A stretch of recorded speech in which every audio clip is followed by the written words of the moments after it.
할렐루야. 아침 7시에 찾아가는 하나님의 말씀, 사사기 1장 1절에서 3절까지 말씀입니다. 여호수아가 죽은 후에 이스라엘 자손이 여호와께 여쭈어 이르되 우리 가운데 누가 먼저 올라가서 가나안 족속과 싸우리이까? 여호와께서 이르시되 유다가 올라갈지니라. 보라, 내가 이 땅을 그의 손에 넘겨주었노라 하시니라. 유다가 그의 형제 시므온에게 이르되 내가 제비 뽑아 얻은 땅에 나와 함께 올라가서 가나안 족속과 싸우자. 자, 오늘부터 사사기를 통하여서 아침에 여러분과 함께 은혜를 나누려고 합니다. 이 사사기는 역사서입니다. 그 앞에는 이제 출애굽기나 여호수아 같이 역사를 중점적으로 쓰는 성경이 있습니다. 그러니까 그 뒤를 이어서 사실적인 것을 기록하는 역사서가 사사기라고 볼 수가 있습니다. 그러니까는 어떤 교훈이나 어떤 설명이나 해석보다도 사실을 기록하는 것에 중점을 두고 있고, 그러나 물론 하나님의 말씀이기 때문에 우리에게 주는 교훈도 분명히 그 속에 있는 것을 우리가 알 수가 있습니다. 그런데 우리가 사사기를 통하여 읽다 보면은 당황스러운 것이 있습니다. 왜 이러한 내용이 성경에 있는가 불편할 때가 있는데, 그것은 이 사사기를 통하여 어떤 신앙적인 업적이라든가 신앙의 신실함이나 절개를 보이는 것 같은 건 존재하지 않고, 늘 사사기에 나오는 하나님의 백성 이스라엘은 실패를 하고 배반을 하고 또 같은 실수를 반복하는 것이 연결되어져 나오기 때문에 읽으면 읽을수록 좀 답답하다 하는 그러한 생각을 지울 수가 없을 것입니다. 그런데 우리가 이것을 불편하게 여기든지 마음에 안 드는지와 상관없이 이러한 일은 있었다. 그렇기 때문에 성경은 있는 그대로를 설명하고 있습니다. 이 사사기 전에는 여호수아가 나오죠. 여호수아서가 나오는데 24장 그 마지막 절을 보면 여호수아가 이스라엘 모든 백성들을 세겜에 모으고 마지막 설교를 합니다. 여호수아 24장 2절에 여호수아가 모든 백성에게 이르되 이스라엘의 하나님 여호와께서 이같이 말씀하시기를 옛적에 너희 조상 곧 아브라함의 아버지 나홀의 아버지 데라가 강저 쪽에 거주하여 다른 신을 섬겼으나, 그러니까는 아브라함보다 더 이전에 아브라함의 아버지, 그 다음에 할아버지, 그때부터 하나님께서는 이 아브라함을 선택하사 그를 이끌고 가나안 땅에 두루 나오게 하셔서 번성하게 하시고 이삭을 주시고, 또 4절에 보니까 이삭에게 야곱과 에서를 또 주고, 에서는 세일산에서 살아라 하면서 그걸 소유로 주고, 야곱은 애굽으로 내려갔으므로 그 애굽에서 내려간 이스라엘이 노예로 끌려가는 것을 건져내기 위하여 모세를 또 보내시고 애굽에 재앙을 내리고, 그 다음에 이 애굽에서 내가 너희를 인도하여 바다를 건너서 광야 40년을 건너게 하고 마침내 또 가나안을 여호수아를 동원하여 정복하게 하지 않았느냐, 이거를 설명하면서 이 말씀에 내가 해서 하나님이 이 모든 것을 하셨더라고 하는 것을 설명하는 것을 볼 수가 있습니다. 그런데 너희가 이렇게 적각거리 흐르는 하나님의 선택한 땅에 들어왔는데 너희가 하나님의 말씀을 청종하지 않고 약속을 저버림으로 너희들에게 대적이 생기게 되었다. 그래서 너희들이 갔던 불신앙의 길이 얼마나 잘못된 길이었는가를 알려주는 것이 오늘 우리가 이제 새벽마다 아침마다 배우게 될 사사기의 전반적인 내용인 것입니다. 우리가 여기서 깨닫는 것은 선민인데 이스라엘이 기적을 보고 체험한 하나님과 그 음성을 듣고 말씀을 받은 선민인데 그들이 실패하고 있습니다. 우리가 생각하는 건 야, 저렇게 기적을 보고도 실패하는데 나는 뭐라고 하나님의 그 은혜를 받고 구원에 들 수가 있겠는가 하는 이제 그런 생각을 좀 하게 됩니다. 그런데 사사기를 통하여 성경은 이스라엘이 이렇게 철저하게 실패를 했음에도 하나님은 포기하지 아니하시고 그들을 통하여서 그리스도가 나오게 하시고 그 그리스도를 향하여 온 세계를 구원하실 만한 일들을 이루어 나가는데 한치의 어긋남도 없으시더라. 그러니까 하나님 그가 자비를 베푸시고 은혜를 베푸시는데 주저함이 없으시고 그 다음에 취소하지도 않고 모든 이스라엘의 나약함과 죄악을 뚫고 당신의 일을 이루신다라고 하는 것이 사사기의 그 의미가 아니겠는가 저는 그렇게 생각을 합니다. 우리가 볼 때는 사사기에 나오는 이스라엘 백성이 답답하고 뭐 이런 사람이 다 있나 싶을 정도로 아예 말을 아예 들어먹지를 않으세요. 그런데 이것이 도리어 우리에게는 희망이 되고 기쁨이 되는 것은 뭐냐? 하나님이 그럼에도 불구하고 하나님의 구원의 뜻을 이 이스라엘을 통하여 다 이루시더라 하는 것이고 오늘날 나의 못난 모습과 실패된 모습을 바라보면서도 희망을 갖게 되는 것이 바로 사사기의 의미이다. 저는 이제 그렇게 생각하면서 이 말씀을 강해해 나가려고 합니다. 그래서 죽음의 자리, 죽을 수밖에 없는 자리, 실패의 자리에도 하나님은 우리에게 유익을 만드시는 분이더라 하는 것을 사사기를 통하여 발견하게 됩니다. 그래서 이것을 읽으면서 우리의 고백이 주님, 내가 오늘도 넘어졌지만 그럼에도 주의 전을 바라보며 주의 은혜를 구합니다. 이것이 바로 사사기가 우리에게 알려주는 신앙의 교훈이라고 보여지는 것입니다. 그러니까는 사사기는 역사서기 때문에 사실을 그대로 직시해요. 그냥 다 폭로한다고요. 니콜라스 월트 스토프라고 하는 철학자가 있어요. 성경에 대하여 말하기를 성경은 인간의 허울을 벗겨내는 폭로자다 그랬어요. 있는 그대로 장점이면 장점, 단점이면 단점 다 말해버려요. 아브라함 아내를 누이동상이라고 해서 바로에게 주기도 하고 실수를 많이 하죠.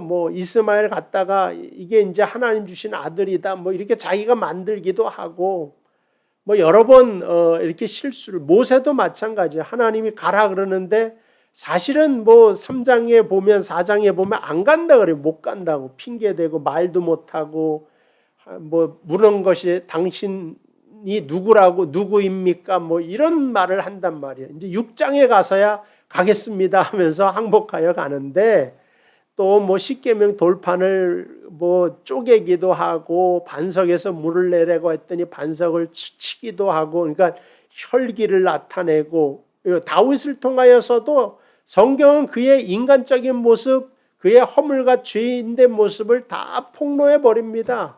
다윗의 아들 솔로몬도 마찬가지죠. 지혜를 얻은 아주 대단한 왕으로 소개하고 있지만 전도서를 보면 그의 회양과 잘못된 것을 그 다음에 그것을 지나고 나서 깨달은 것을 적어가는 것을 볼 때 이 전도서도 사사기가 말하지 못한 그 사사기적인 모든 것들을 말하고 있는 듯한 그러한 느낌을 받게 되는 것입니다. 어쨌든 그래서 우리가 사사기를 딱 읽으면서 이런 엉터리 같은 사람이 다 있나 그것을 그 사람들을 비난함으로 나는 여기에 속하지 않는 것 같은 그런 기만에서 우리가 벗어나서 나도 얼마든지 이스라엘 백성과 같이 오늘도 실수하는 자이구나 라고 하는 것을 깨닫고 그 이스라엘을 구원한 하나님께서 오늘도 나를 구원하기 위하여 내게 오신다고 하는 사실을 잊지 않으시게 되기를 주님의 이름으로 축복을 드립니다. 우리가 회개한다고 해서 통곡하고 난 이런 죄인입니다. 이것만 깨달으는 것은 아닙니다. 그러니까는 우리가 회개하고 울었다. 이건 진정한 회개가 아니죠. 그것을 통하여 한 발자국 더 나가기 위하여 하나님과 동행하며 하나님의 사람으로 하루하루를 살아내는 것이 진정한 신앙입니다. 내가 부족함에도 불구하고 포기하고 내가 나를 포기하지 않고, 왜냐? 하나님도 나를 포기하지 않는다가 사사기거든요. 내가 못나고 부족하여도 하나님이 너를 포기하지 아니하므로 너도 너를 포기하지 말으라가 사사기에서 나오는 것입니다. 또 어떤 사람은 그래서 내가 회개하고 눈물을 흘렸습니다. 이것으로 할 거 다 했다고 생각하지 않으셔야 되는 게 사사기 2장에 바로 가면 복임에 대한 이야기가 나와요. 거기서 하나님께서 꾸짖습니다. 그러니까 이 이스라엘 백성들이 거기서 이제 영원한 가시가 될 것이다. 이제 너희가 내 목소리를 듣지 않았으므로 왜 그랬냐?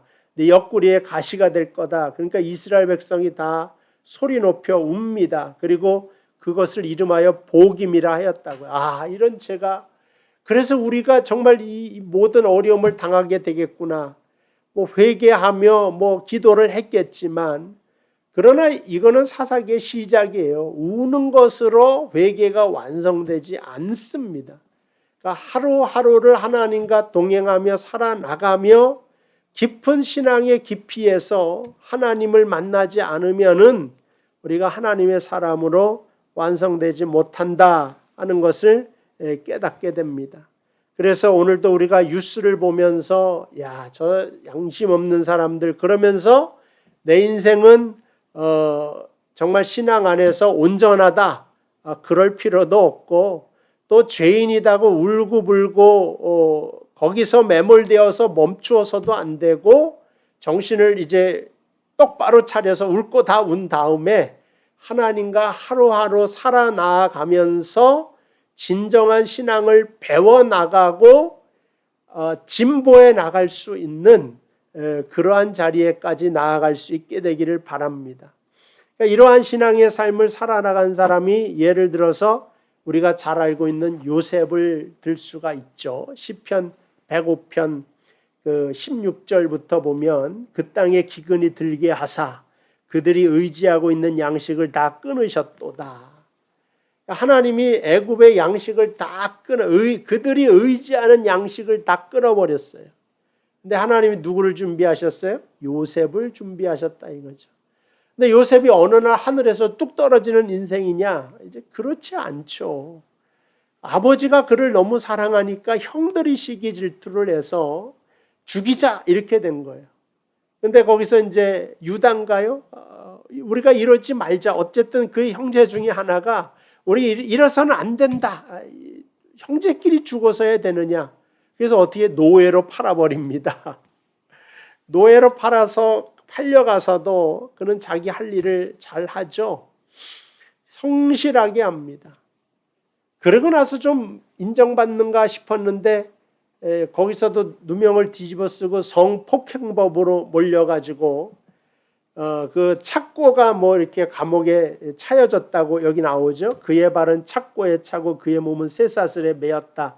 18절에 나온 것은 중죄인이 되어서 죽어나와도 이상하지 않는 감옥에 갇히는 그러한 신세가 되었는데, 19절 여호와의 말씀이 응할 때까지 그가 단련되어서, 이제 단련이 다 끝난 다음에 하나님의 그 단련이 다 끝난 다음에 석방이 되어 자유롭게 되었는데, 그가 어떤 모습으로 자유롭게 되었냐? 모든 양식의 문제를 해결했다. 그 이전에 21절 그 집의 주관자로 삼아 그의 모든 소유를 관리하고, 그러니까는 그 애굽의 모든 것들을 관리해도 그의 지혜가 딸리지 않게 되었다는 거죠. 인생을 알고 사람을 알고, 이거는 어느 한순간 딱 알아지는 것이 아니라 요셉처럼 형제에게도 배반당해 보고 그 사랑하는 아버지를 잃어버리기도 하고 고향을 떠나서 노예로 살아보기도 하고 성폭행범, 추행범으로 몰려서 죽을 고비를 넘긴 이 사람이 그 속에서 얼마나 많은 시간을 하나님에 매달려서 살았겠습니까? 그러나 이러한 모든 것들이 손해가 안 되고 망하게 하지 않는 하나님으로 인하여서 그가 백간 앞에서도 그 애굽의 장로들이 얼마나 자존심이 센 사람입니까? 그 36살 뿐이 안 된 요셉 앞에 머리를 숙이고 다 그들을 다스릴 만한 역량이 되었다고 하는 것을 알 수가 있습니다. 우리가 사사기를 보면서도 사사기로 성경 끝나거나 하나님이 사사기로 멈추는 것은 아니다 하는 것입니다. 저들이 하나님이 주신 땅에서, 약속한 땅에서 하나님이 그냥 놔두신다고 자유를 마음껏 누리며 잘못 사용했죠. 그런데 그 기간들이 낭비되거나 손해되지 않게 하신 분, 그래서 그들이 그 예수 그리스도까지 연결되게 하신 분이 바로 하나님이신 것을 기억하며 저하고 여러분의 인생도 더 이상 혼자가 아니라고 하는 사실, 기독교의 구원이 그렇게 간단하게 우리에게 있었다 없었다 취소되어지거나 또 날씨처럼 변덕스러운 것이 아니라 나의 못난과 실패에도 불구하고 하나님이 반드시 이루어내신다고 하는 나는 나를 실패시키고 나를 포기할 수는 있을지언정 그러나 나를 포기하지 않는 하나님의 손에서 마침내 이루어질 것을 기대하고 소망하면서 사사기를 봤으면 좋겠다. 또한 그 속에 숨겨져 있는 하나님의 은혜를 깨달으며 더 강건하게 세움받는 저와 여러분들 되시기를 주님의 이름으로 축복을 드립니다. 기도하겠습니다. 하나님 아버지, 은혜와 사랑을 감사합니다. 이제 사사기를 통하여 하나님의 사랑과 은혜를 깨우치기를 원합니다. 늘 답답한 마음속에 하나님을 배반하고 또 배반하는 이스라엘을 붙잡고 끝내는 구원의 자리까지 나아가시는 하나님의 열심과 하나님의 그 일하심을 바라보면서 우리 인생을 바라보며 나의 삶을 바라보며 더 주님과 함께 동행하며 나아갈 수 있도록 축복하여 주시옵소서. 오늘 이 말씀을 듣고 사사기를 시작하는 우리 모든 사랑하는 성도에게 은혜와 사랑을 더하여 주시기를 예수님의 이름으로 기도하옵나이다. 아멘. 자, 감사합니다. 내일 시간에 또 뵙고 오늘 저녁에 또 성경 공부 시간에 뵙도록 하겠습니다.